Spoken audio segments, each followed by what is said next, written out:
Big Boss Malayalam season 6 35 episode, അതായത് weekend എപ്പിസോഡിന്റെ live update. അതായത് ഇന്നത്തെ പറഞ്ഞാൽ ഇന്നലത്തെ കാണിക്കാൻ ചെയ്യുന്നത്. അപ്പൊ ഇന്നലെ കാണിക്കുന്നതിന് മുന്നേ നമുക്ക് അതിന് തലേ ദിവസം രാത്രി ഒരു സംഭവങ്ങൾ പറയട്ടോ. ഒബ്വിയസ്ലി അറിയാലോ, സായി ജയിലില് പോയിട്ട് നല്ലോണം തേങ്ങ ചരുകിയിട്ടുണ്ട്.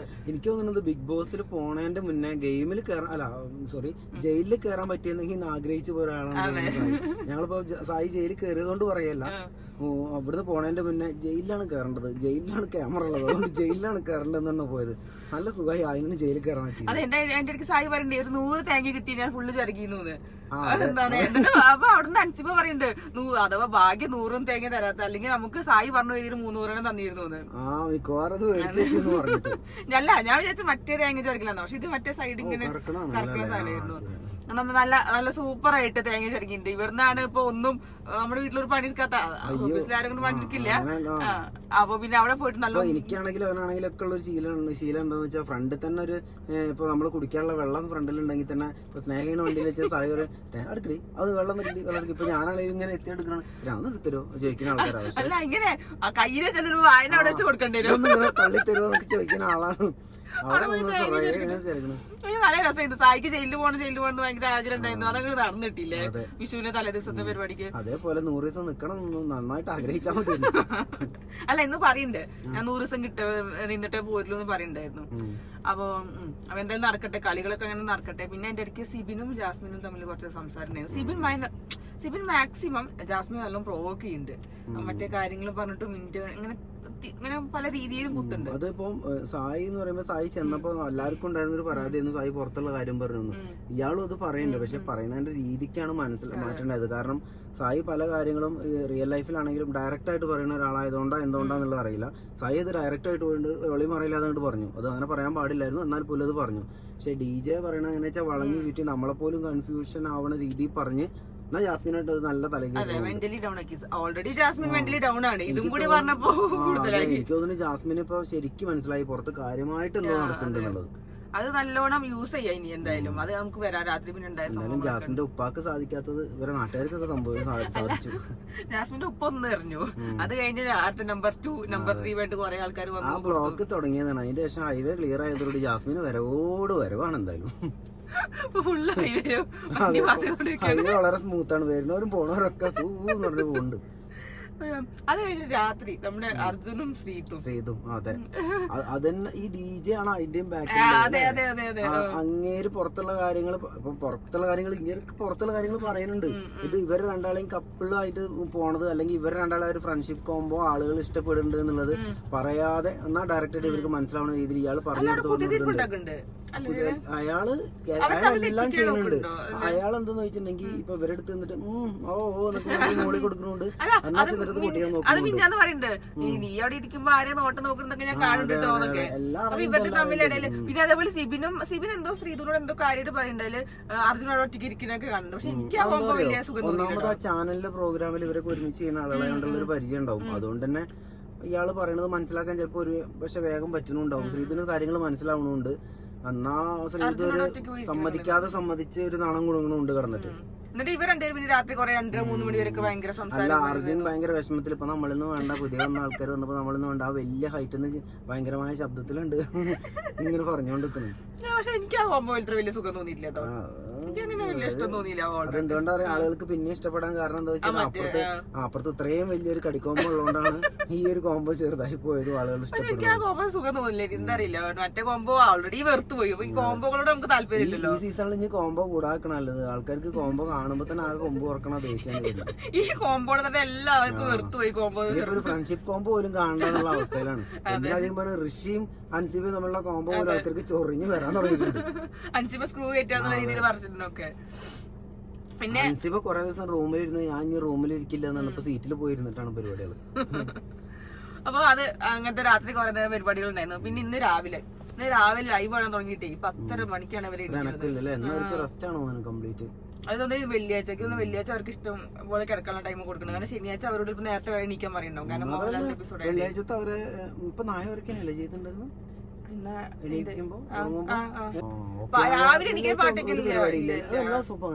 എനിക്കറിയില്ല. പാട്ട് 10:00 വരെ അവർ ഉറങ്ങണം, എല്ലാവരും ഉറങ്ങണ സീനുണ്ട്. പിന്നെ ആകെ ജയിലിലുള്ള സായിയും അൻസിബി രാവിലെ എണീച്ചു. കാരണം എന്താ വെയിലട്ടി വെയിൽ തട്ടി നേരത്തെ എണീച്ചു. ഈ മൂട്ടില് വെയിലിട്ട് നീക്കുന്ന അങ്ങനെ എണീച്ചതാണ്. അല്ല സാധാരണ സായി ഇവിടെ ആണെങ്കിലും 6 മണിക്ക് ഉറക്കൊന്നും ഇല്ലാത്ത ആളല്ല. അവിടെ പോയിട്ട് പക്ഷെ 8 മണിക്കെങ്കിലും എണീച്ചു എന്തായാലും.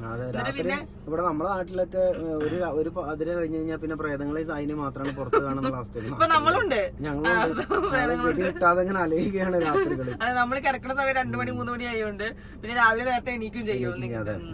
അപ്പൊ അവര് ശരിക്കും ബാക്കിയുള്ള ആൾക്കാർക്ക് സാധിക്കാത്തൊരു കാര്യമായിരിക്കും ചിലപ്പോൾ. നമുക്ക് ട്രാവൽ ചെയ്യാനൊക്കെ ഞങ്ങൾ രാത്രി 2 മണിക്ക് കിടന്നുറങ്ങിയിട്ടുണ്ടെങ്കിൽ പിന്നെ മലപ്പുറത്ത് നിന്ന് എറണാകുളത്തേക്ക് രാവിലെ 6 മണിക്ക് അപ്പൊ അതുകൊണ്ട് സായിക്ക് ഉറക്കം വലിയൊരു കുഴപ്പമാവുമെന്ന് എനിക്ക് തോന്നണില്ല. പിന്നെ നല്ല സായിന്റെ ഒപ്പം കിടക്കുന്നവർക്ക് ഭയങ്കര സുഖമാണ്. നല്ല സായി നന്നായിട്ട് മ്യൂസിക് സിസ്റ്റം ഒക്കെ അപ്ലൈ ചെയ്തിട്ടാണ് ഉറങ്ങുന്നത്. നല്ല കൂർക്കം വലിക്കുന്നത് ഞാൻ ആദ്യമായിട്ട് സായി. പക്ഷെ കൂർക്കം വലിക്കുന്നത് നമ്മള് കണ്ടിട്ടില്ല. പക്ഷെ അത് നമ്മൾ ഒരുമിച്ച് എങ്ങോട്ടും യാത്ര ചെയ്യുമ്പോഴൊക്കെ വണ്ടി സൈഡാക്കി കിടക്കുമ്പോൾ നമ്മള് കാണാണ്. സായി കൂർക്കം വലിക്കൊന്നും കണ്ടിട്ടില്ല. പക്ഷെ അവിടെ ചെന്ന് ബിഗ് ബോസ് ഇനി അഭിനയിക്കുകയാണോ നാളെ കൂർക്കം വലിക്കാനുള്ള പോലെ. ഈ മൈൻഡ് ഗെയിമിന്റെ ഭാഗമാണോന്ന് അറിയില്ല. സത്യം ഗെയിം ആയിരിക്കും ചിലപ്പോ കൂർക്കം വലി. അൻസിബേനെ ഉറങ്ങാൻ സമ്മതിക്കാതെ ചിലപ്പോ മെന്റലി ഡൗൺ ഒക്കെ ആയിരിക്കും ചിലപ്പോ. എങ്ങനെ എല്ലാവരും അൻസിബാണെങ്കിൽ ചിലപ്പോ അത് കിട്ടിയാലും മതിയാവും. ചിലപ്പോ അൻസിബ് അതുമായിട്ട് ഇങ്ങനെ തേങ്ങ ഇങ്ങനെ ചിരകി പിഴിയുമ്പോൾ അത് എന്നെ ഇടിച്ച് പിഴിയുന്നാണ് മനസ്സിലാക്കി. ഋഷി അടുത്ത് നിന്നെയാണ് എന്നെ പറയുന്നത് അവിടെ കണ്ടുകുത്തു. ഞാൻ എന്തൊക്കെയാ കൂടെ പറയാ ഋഷി ഇത് കേട്ട് കഴിഞ്ഞാൽ. അല്ല വേറെ അൻസിബേനോടെ ഇവിടെ സായി പറഞ്ഞായിരുന്നു നമ്മള് മലപ്പുറത്താണെന്ന് പറഞ്ഞപ്പോ അൻസിബിന്റെ അച്ഛൻ മലപ്പുറത്താണ്. അൻസിബേന്റെ അച്ഛന്റെ വീട് എവിടെയാ? കൂട്ടലങ്ങാടി അറിയിക്കുന്നു സായിനോട്. കൂട്ടലങ്ങാടി അറിയില്ലേ? കൂട്ടലങ്ങാടി എങ്ങനെ ഞാൻ മറക്കാന്നൊക്കെ. കൂട്ടലങ്ങാടി ഒന്നെ കൂട്ടലങ്ങാടി വഴി പോയി കുടുങ്ങിയതാണ്. പാവം കൂട്ടലങ്ങാടിയാണേ. ഞാൻ കൂട്ടലങ്ങാടി അടുത്തന്നെ എന്റെ വീട്. അപ്പൊ സായി കൂട്ടലങ്ങാടിയാണ്. കൂട്ടലങ്ങാടി ഒരു കുറുബയാന്നൊക്കെ പറയണ്ടേ. പിന്നെ ഭയങ്കര ഉരകത്തൊക്കെയാണ് അവള് പഠിച്ചെന്ന് പറഞ്ഞു 5ാം ക്ലാസ് വരെയൊക്കെ. കൂട്ടലങ്ങാടി കുറുവയോ? അവിടെയാണ് അൻസിബിന്റെ ഉപ്പാന്റെ വീട് എന്ന് പറഞ്ഞു. അത് കഴിഞ്ഞിട്ട് അവര് കോഴിക്കോട് പോയിന്ന് പറഞ്ഞു. അപ്പൊ സായി കൂട്ടലങ്ങാടി സത്യം ഞാനും എന്താ വിട്ടു കൂട്ടലങ്ങാടി അൻസിബ കാര്യട്ടിക്ക കൂട്ടലങ്ങാടി അറിയോന്നുള്ളത്. പിന്നെ കംപ്ലീറ്റ് മലപ്പുറമായോ? എന്തപ്പോ വിശേഷം സായി പറഞ്ഞു എന്റെ കുടുംബക്കാരെ കൂട്ടലങ്ങാടി ഞാൻ കൂട്ടലങ്ങാടിന്റെ അടുത്ത് സായി എന്നെ പറഞ്ഞിട്ട്. ശരിയല്ലേ?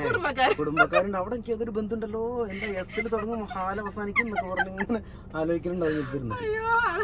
ഒരു ദിവസം നമ്മളെ പേര് പറഞ്ഞിട്ടോ. ബാക്കി ദിവസമൊക്കെ സായി നമ്മളെന്ന് ഓർക്കും. അതും മറന്നോന്ന് നല്ല ഡൗട്ട് എനിക്ക്. അവിടെ എൻജോയ് ചെയ്യട്ടെ, നല്ല രസം പോയിക്കോട്ടെ.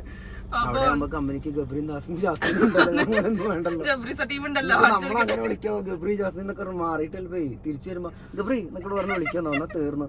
എന്താ സായി ചോദിക്കപ്പോ ഞാൻ. അപ്പൊ അങ്ങനെ കുറച്ച് കോൺവെർസേഷൻ അതിന്റെ ഇടയിൽ കുറെ കാര്യങ്ങൾ പറഞ്ഞു. അത് കഴിഞ്ഞിട്ട് പിന്നെ ഈ വിഷു പരിപാടികളാണ് കൂടുതല്. അപ്പൊ ഇന്നത്തെ വിഷു പരിപാടികൾ അത് മിക്കവാറും എന്തൊക്കെ പടക്കം പൊട്ടിക്കാവോ? ഇന്ന് പ്രൊമോ വന്നുണ്ടോ? പ്രൊമോ വന്നല് പറയുന്നുണ്ട് ചില കമ്മ്യൂണിറ്റിക്ക് എതിരെ പറഞ്ഞതിന് എന്തായാലും ചോദ്യം ചെയ്യപ്പെടുന്നുണ്ട്. അപ്പൊ അഭിഷേകിന് നല്ല ഫാൻസ് ഉണ്ട്. എല്ലാവർക്കും ഇഷ്ടമുണ്ട്. ഒന്നാമത് കാണാനും നല്ല ഭംഗിയുണ്ട്. പിന്നെ ആളുകൾക്ക് ഇഷ്ടപ്പെടുന്നുണ്ട് അയാള്. പക്ഷെ കാര്യമായിട്ടൊന്നും ചെയ്യണമില്ല. അപ്പൊ ഇന്നത് എന്തായാലും ചോദിക്കും. പിന്നെ ഒബിയസ്ലി നമ്മൾ പ്രതീക്ഷിക്കുന്ന സാധനം സായിന്റെ വാണിംഗ് ആണ്. അത് എന്തായാലും ചോദിക്കുന്നുണ്ടാവും. അപ്പൊ അത് കഴിഞ്ഞ് പിന്നെ കുറെ ഡാൻസ് പ്രാക്ടീസ് നടക്കുന്നുണ്ട്. സായിന്റെ ഗെയിമില് എനിക്ക് തോന്നുന്നത് വാണിംഗ് ഇതിപ്പോ സായിക്ക് വാണിംഗും കൊടുത്തു. ഒരുപാട് പ്രശ്നങ്ങളും ഉണ്ടായതുകൊണ്ട് അതിന്റെ മുകളില് ജയിലിലും ഒക്കെ പോകുന്നുണ്ട്. പക്ഷെ അവിടെ എല്ലാരും ഇത് ചെയ്യുന്നുണ്ട് എന്നുള്ളതാണ്.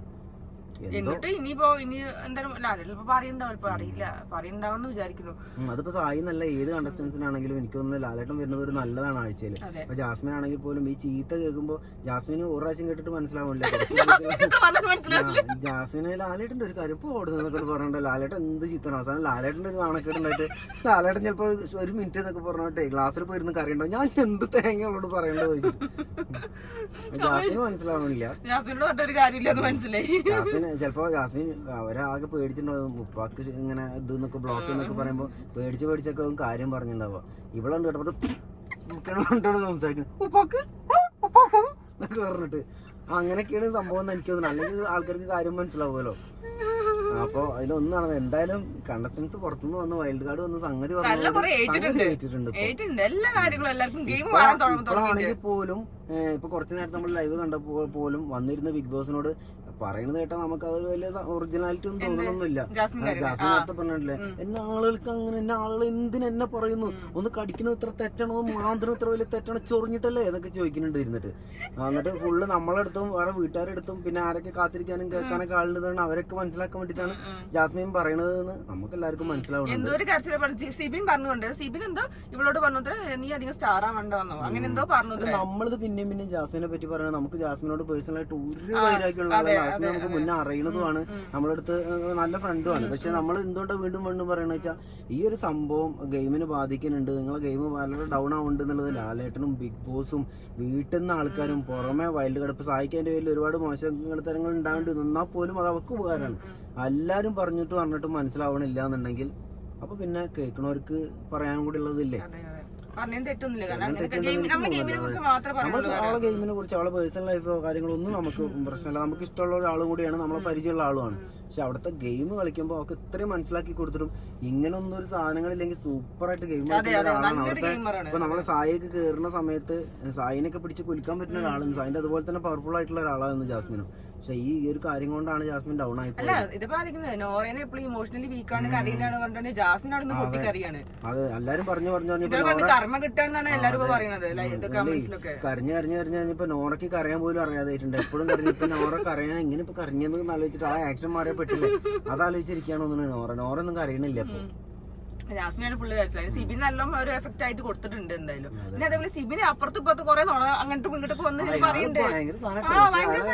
അതവന്റെ ഗെയിമാണെങ്കിൽ അവൻ ഭയങ്കര വലിയ ഗെയിമറാണ്. കാരണം ഓരോ ആളുകളെ ഓരോരുത്തർക്കും ഓരോ പോയിന്റ് ഇട്ട് കൊടുത്ത് ഇനിയിപ്പോ ഒന്നുമില്ലാതെ തളർന്നു നിൽക്കുന്നവർക്ക് മറ്റൊന്ന് പോയിന്റ് കൊടുത്ത് വിടുന്ന ഈ പൂക്കള് തേനെന്ന് ഇങ്ങനെ ഓരോ തേനെ വണ്ടിക്ക് പോണവർ ഓരോരുത്തർക്കും കൊടുക്കേണ്ടത് കൊടുത്ത്. പക്ഷെ അയാൾ നല്ല ആക്റ്റീവ് ആക്കി നിർത്തുന്നുണ്ടല്ലേ ഗെയിമിനെ.